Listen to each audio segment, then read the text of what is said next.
Read my lips. I did show my scar. I knew Thomas Jefferson. Who am I? I'm Gerald Ford, and you're not. I'm not a crook. Why am I here? The question is whether we're going to go forward to tomorrow or we're going to go past to the back. The duties of the office. The duties of the office. On which I am about to enter. Of the office on which I'm about to enter.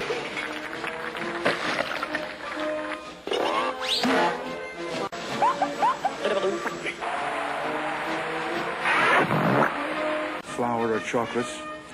In his own words, I felt the atmosphere in Russia. I identified with them and tried to put it all into my playing. Bush's bowling blunder happened in Milwaukee this afternoon.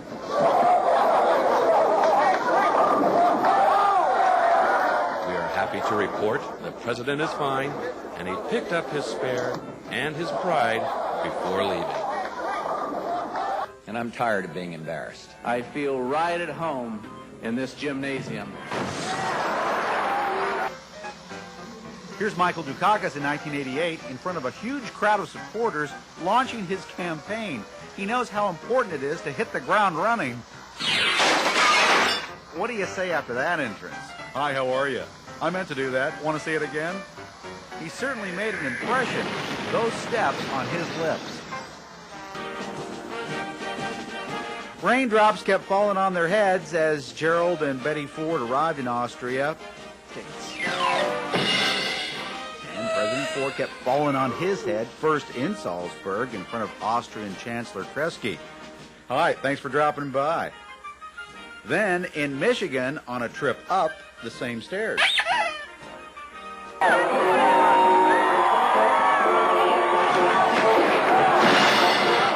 Are you deeply hurt? Chicken, I gotta be careful. Chicken fecal coliform bacteria. Dumb. I made a mistake. Did something very stupid. I'll make some mistakes. I admit I've made mistakes. Understand the importance of having the bondage between the parent and the child. Now, way back when Dan was just a senator, and apparently still politically hungry, he was able to hide and chow down while others politely listened to their president. Hail to the chef. Who would have known that Dan Quayle would someday be a solid fork away from the presidency? Have you seen the Quayle quill? Of course you haven't. It's invisible. Now watch closely. When Dan is asked for his autograph, even though he says, I don't have a pen, he signs anyway with his fingers. There is nothing that a good defense cannot beat a better offense. The ignorant mind is too often a fresh face. The ignorant mind is too often, young mind is too often something you can lose. In the key area of civil rights, the NAACP. Millions of innocent people lost their lives because of the bigotry and Hitlerism that permeated Germany and other parts of the world. It was an obscene period in our nation's history. No, not our nation's, but in World War II. I mean, we all lived in this century. I didn't live in this century, but in this century's history. It is a point of history that this nation, our nation, understands. We did not have, matter of fact, we fought Hitlerism. Here Ike is asked how often Nixon is consulted for his ideas. If you give me a week, I might think of one. I don't remember. I welcome this kind of examination. Chancellor and I will continue to do everything we can to make the microphones work. If I say what I'm about to say, will it be taken wrong? I hope I stand for anti-bigotry, anti-Semitism. Anti-Semitism? No way you would say that. But also in the abundance it has brought forth in the youth. We're trying to get unemployment to go up, and I think we're going to succeed. A word about the president. For 7.5 years, I've worked alongside him, and I'm proud to have been his partner. And we've had triumphs. We've made some mistakes. We've had some sex. No! We've had some setbacks. Sometimes I feel like the... Well, I'm a country music fan. I love it, always have. Yes, and his favorite group is the Nitty Gritty Dirt Band. I said to him, you know, there's another one, that the Nitty Gritty Great Bird. And I defy anyone to say that and chew gum at the same time. I have the honor to give to the President of USA an instrument of sax. The year 1881 will come. Another president of the United States will be standing here, perhaps with this smoke podium or an improvement, and we will be at peace with all nations in the world long before 1881. So when the year comes, the year 1881, I confidently hope, the 1981, I confidently hope,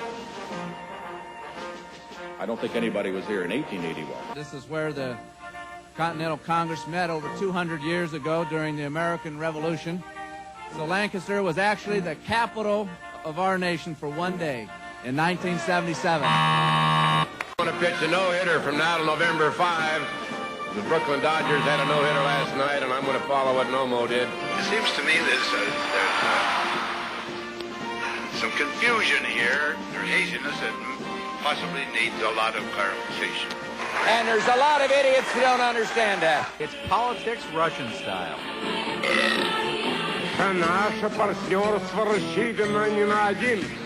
I'll have another drink of that fine Irish whiskey.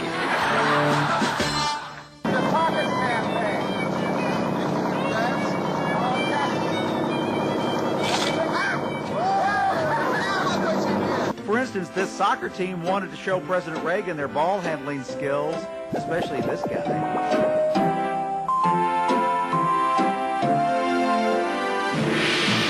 Oops, I guess this security guard was not a soccer fan.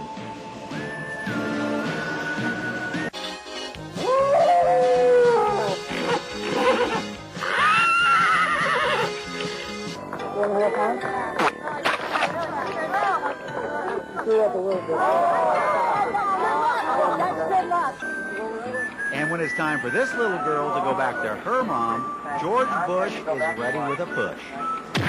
Okay, thanks a lot. So long. Good to see you.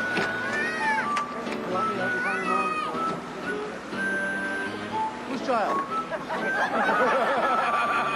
So many of us are caught in the blur of events. I would like to come in our three mayoral candidates, Rudolph Giuliani, Rudy. But we're very honored to be back in San Francisco. We're here for a great convention. We had a great convention. Or San Diego, sure, yeah. I'm just waiting for one of you to come up with a robot that can give a public speech. Just wanted to show you what the map of the United States looks like as of 8 o'clock tonight. Hey! All yours. Now, turn your hand over and let it go. Turn your hand over and let it go. Now, jerky butt.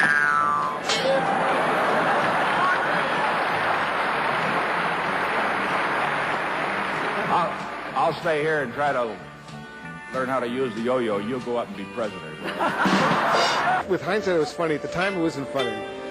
When George Bush was in Tokyo and he unfortunately got sick during a big state dinner. Yes, while he and the First Lady attended a dinner hosted by Japanese Prime Minister Miyazawa, George leaned over near the Prime Minister's lap and hurled. At the time, we didn't think it was that funny. Because it looked really bad. Yeah, it looked really bad. And although the first pictures were disturbing, George bounced right back up and lived to watch another day. No place in the world that anybody ever had a head of state play the piano while they sang a song. Would you?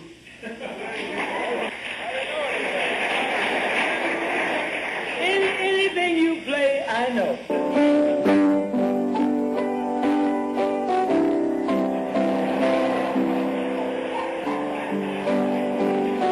Mr. President, wait a minute. Mr. President, may I speak? Mr. President, may I say one thing? I wanted to sing a song. I don't want to ride a horse.